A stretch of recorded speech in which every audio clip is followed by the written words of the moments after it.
ఇవాళ పురుషోత్తమ ప్రస్తావన ఏంటంటే మన పురాణాలు లేకపోతే మన మంత్రాలు అవన్నీ ఉంటాయి కదా, వాటిల్లో దేశం కాలం ముందుగా ప్రస్తావించుకుంటారు.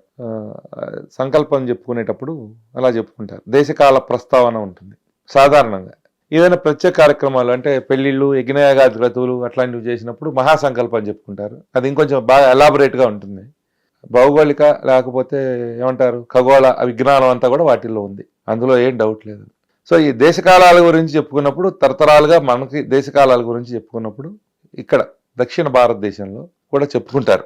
అలాంటిదే ఏంటంటే కృష్ణానదికి దక్షిణంగా ఉన్నటువంటి వాళ్ళు చెప్పుకునే సంకల్పం. సో యాక్చువల్గా దక్షిణ భారతదేశంలో ఇతర మతాలు అంటే ఈ వాటి కాల్ శైవము, వైష్ణవము, మధ్వల అదేమంటారు విశిష్టాద్వైతం అవి పుట్టినప్పుడు వాటిల్లో కన్వర్ట్ అయిన వాళ్ళు, మతాంతరీకరణ చెందిన వాళ్ళు చెప్పుకునే సంకల్పాలు కనుక వదిలేస్తే జనరల్గా దక్షిణ భారతదేశానికి గుర్తుగా శ్రీశైలం పర్వతాన్ని చెప్పుకుంటారు. ఈ శ్రీశైలం గుర్తుగా దానికి ఎటువైపు ఉన్నారు అనేది చెప్పుకుంటారు. మేరు పర్వతానికి దక్షిణ వైపు ఉన్నాము, మేరు దక్షిణ దిగ్భాగే. ఈ శ్రీశైలానికి అష్టదిక్కుల్లో ఎటువైపు ఉన్నాము అనేది చెప్పుకుంటారు. ఈశాన్యం, తూర్పు, ఆగ్నేయం, వాయువ్యం అట్లా. సో పర్టికులర్గా కృష్ణానదికి దక్షిణంగా ఉన్నటువంటి వాళ్ళందరూ కూడా కృష్ణా కావేరి మధ్యదేశే అని చెప్పుకుంటారు. ఈ మధ్యలో ఏ నదులు లేవు గుర్తుగా. తర్వాత పైన ఉన్న వాళ్ళు కృష్ణా గోదావరి మధ్యదేశం అని చెప్పుకుంటారు. ఇంకా గోదావరి దాటితే ఇక వేరే నదులు లేవు, ఎందుకంటే మిగతా రెండు నదులు కావాలి. నదీ నదాలు అన్నప్పుడు అవి నదాలు వెస్టుకు ప్రవహించే నర్మదా, తపతి నదులకు నదుల హోదా లేదు కనుక గంగా గోదావరి మధ్యదేశాన్ని చెప్పుకుంటారు. ఇక అది మొత్తం ఒకటే దేశం. అందువల్ల ఇప్పుడు ఇక్కడికి వద్దాం మనం, అవి తర్వాత మనకి ఇప్పుడు వాటితో పెద్ద ఇబ్బంది ఏం లేదు. కృష్ణా కావేరి మధ్యదేశే ఏమిటి ఈ కృష్ణా కావేరి అని ఆలోచించాల్సి వస్తుంది. ఎందుకు ఆలోచించాల్సి వస్తున్నదంటే మా స్టాలిన్కి ఎప్పుడైనా కాలినప్పుడు, ఏదైనా కేంద్ర ప్రభుత్వం ఆయనకు వ్యతిరేకమైన చర్యలు తీసుకున్నప్పుడు, తర్వాత ఈ కర్ణాటకలో ఉన్న కాంగ్రెస్ వాళ్ళకి బాధ కలిగినప్పుడు, జనరల్ కేరళ వాళ్ళు ఈ మాట అనగా ఎప్పుడు వినలేదు కానీ జై దక్షిణ భారతదేశం అంటారు. ఈ దక్షిణ భారతదేశం ఎక్కడి నుంచి ఉందో చెప్పరు కానీ అందరూ కలిసి ఉండాలంటారు. వాళ్ళు మాత్రం అందరూ తమిళంలో మాట్లాడాలి, మా సాంబార్ తినాలంటారు. సో అసలు ఈ తమిళ దేశం ద్రవిడ దేశం రెండు ఒకటేనా అనే ఆలోచన చేసినప్పుడు తట్టిన విషయం అనమాట. ఏమిటంటే ద్రవిడ దేశము తమిళ దేశము ఒకటి కాదు. తమిళ దేశము వేరు, ద్రవిడ దేశం వేరు. సో ఇప్పుడు మనం చెప్పినట్టు స్టాలిన్తో పాటు మనం కలిసి ఉండాల్సిన అవసరం లేదు. స్టాలిన్ వేరు, మనం వేరు. అలా ఆరోళ్ళు ఆ తమిళనాడు వాళ్ళు వేరు, మనం వేరు. తమిళనాడు కూడా కాదు, తమిళులు. ఎందుకంటే తమిళనాడులో 80% ఆంధ్రదేశమే, అది ద్రవిడ దేశం. సో దీన్ని బట్టి అంటే రాజ్యం ఉన్నటువంటి స్వభావాలు, రాజ్య విభాగాలని బట్టి చూస్తే పల్లవులు పరిపాలించినటువంటి ప్రాంతం ఎక్కడి నుంచి ఎక్కడి దాకా ఉందంటే కృష్ణానది, తుంగభద్రా నది, కావేరీ నది, ఈ మూడు నదుల మధ్యలో ఉన్నటువంటి దేశం మొత్తం కూడా ద్రవిడ దేశం. కావేరీ నదికి అవతల 3 తమిళ దేశాలు ఉన్నాయి, అవి చోళ, చేర, పాండ్య దేశాలు. ఈ చోళ, చేర, పాండ్య దేశాల్లో వాళ్ళు దక్షిణాచ్యులు కాదు. ఇది ఒక మ్యాజిక్. మేము తమిళలో ఎక్కడి నుంచో వచ్చామని చెప్తారు కదా, అది ఒక పెద్ద అబద్ధం, బ్లండర్. వీళ్ళందరూ ఎవరు? ఈ చోళ రాజులు ఎవరు, పాండ్య రాజులు ఎవరు, చేర రాజులు ఎవరు అంటే వీళ్ళు అసలు ఉత్తరాది నుంచి వచ్చిన వాళ్ళు. నిజంగా చెప్పాలంటే ఆంధ్రులు కాదు, ఆంధ్రులు ఎప్పుడు ఉత్తరాది నుంచి వచ్చామని చెప్పుకోలేదు. వీళ్ళు కార్తవీర్యార్జునుడిని పరశురాముడు చంపేశాడు కదా, ఆ చంపేసిన తర్వాత మిగిలిన హైహైలు ఉన్నారు, వాళ్ళు భయపడి పారిపోయి ఎక్కడ దాక్కోవాలో తెలియక వచ్చి ఆయన దగ్గరే దాక్కున్నారు, ఆ పరశురాముడి దగ్గరే దాక్కున్నారు హైహైలు. ఈ హైహైలు అంటే వాళ్ళు ఒక రకమైన యాదవులు, దేవయాని సంతతి, యయాతి పిల్లల్లో దేవయాని సంతానానికి చెందినటువంటి వాళ్ళు హైహైలు. వాళ్ళు పరశురాముడితో పాటు తిరిగి వచ్చి దక్షిణ భారతదేశానికి వచ్చి అగస్త్యుడిని పట్టుకొని ఆ చివరిలో అక్కడ last tip of the peninsula, ఈ భారత ద్వీపకల్పం యొక్క చివరి ప్రాంతంలో సెటిల్ అయ్యారు. సెటిల్ అయ్యి అక్కడ 3 రాజ్యాలు పెట్టుకొని చోళ, చేర, పాండ్య రాజ్యాలు పెట్టుకొని, ఒకళ్ళు పులి గుర్తు, ఒకళ్ళు ఏమన్నా అదేది చేపల గుర్తు, ఇంకొకళ్ళు ఏదో బాణం గుర్తు పెట్టుకొని అట్లా అక్కడ మనుగడ కొనసాగించారు. వీళ్ళకి 2 ప్రాబ్లమ్స్ ఉన్నాయి. వీళ్ళు ఉత్తర భారతదేశం పోలేరు, ఇక్కడ ఉండలేరు. కాలక్రమంలో వీళ్ళు ప్రత్యేకంగా ఒక భాషను అభివృద్ధి చేసుకున్నారు. ఎందుకంటే ఉత్తరాది భాషలతోటి మాట్లాడితే మళ్ళీ వాళ్ళు వచ్చి చంపుతారనే భయంతో. అందువల్ల వీళ్ళు ఎప్పుడు ఉన్నా కావేరీ నదికి దక్షిణాన ఉన్నారు. కావేరీ నదికి ఉత్తరాన ఉన్నటువంటి భాగం అంతా కూడా వేరే సామ్రాజ్యము, అక్కడ వేరే బలమైన రాజు ఉన్నాడు అని సంగమ సాహిత్యంలో రాసుకున్నారు. ఈ సంగమ యుగము అంటే తమిళనాడులో ఉన్నటువంటి యొక్క బౌద్ధులు ఏర్పాటు చేసుకున్నటువంటి యొక్క సంఘం, అది బౌద్ధ సంఘాలు. సరే, ఇక వాళ్ళ గురించి ఎంత తక్కువ మాట్లాడుకుంటే అంత మంచిది. వాళ్ళకి ఈ అసలు మానవ జాతి అంటేనే ద్వేషం. వాళ్ళు అడుక్కొని తిని బతుకుతారు, ఏ పని చెయ్యరు. ఏది ధర్మం శరణం గచ్చామి, బుద్ధం శరణం గచ్చామి, సంఘం శరణం గచ్చామి, అడుక్కు తింటారు బొచ్చ పట్టుకొని.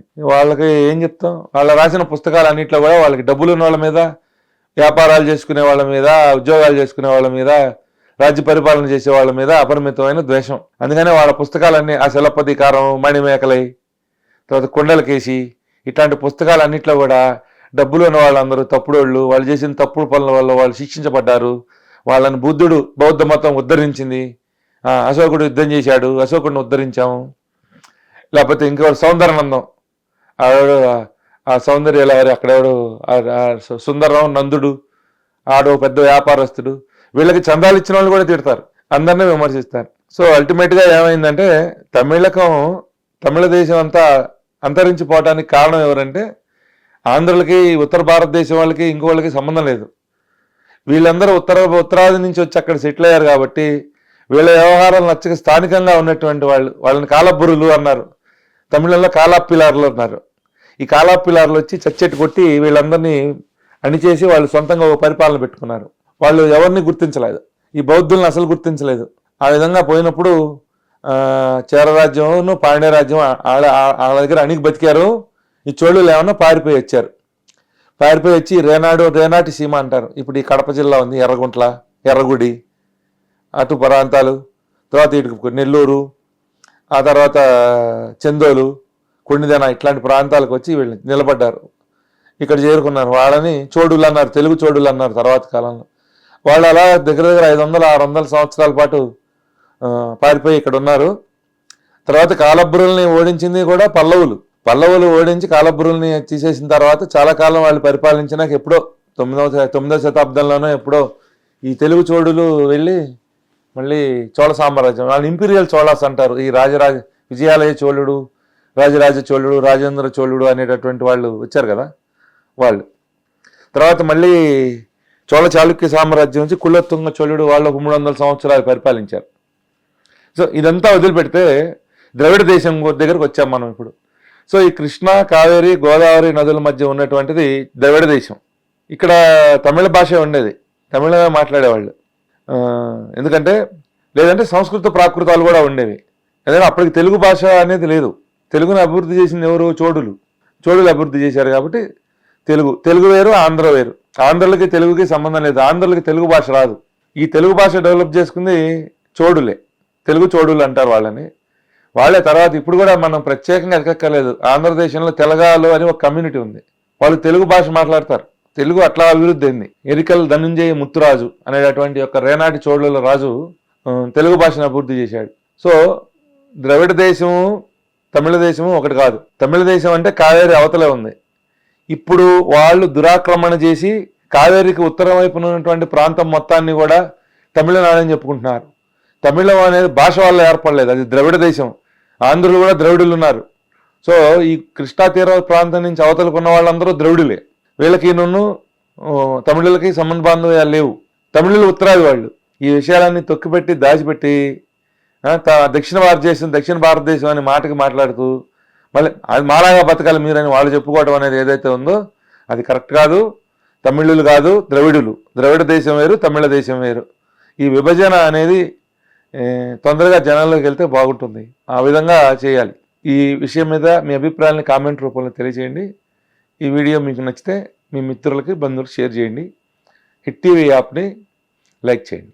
హిట్ టీవీ యాప్, ఇందులో short news, live news, entertainment shows, movies, digital magazines తో పాటు మీ జిల్లా వార్తలను కూడా ఫ్రీగా చూడొచ్చు.